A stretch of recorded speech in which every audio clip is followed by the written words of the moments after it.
Thank you for your purchase of Funride Rapid Deluxe Tricycle.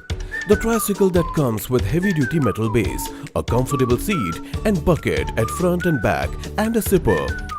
Please follow this instruction video carefully to assemble the product and to know the amazing features of it. This exciting product is assembled by using these parts. You also need a screwdriver with regular and star shape. First, attach the back wheels to the main body by using XL road visor.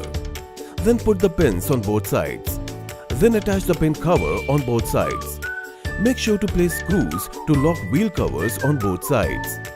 Insert the front wheel part to the main body and then place the big bolt on the given hole to fix it. Next, insert the provided 2 AA batteries on the back of the handle light. For finishing touch, put the zipper in the bucket. The Funride Rapid Deluxe Tricycle is now ready for use. Enjoy the Funride, a ride of happiness.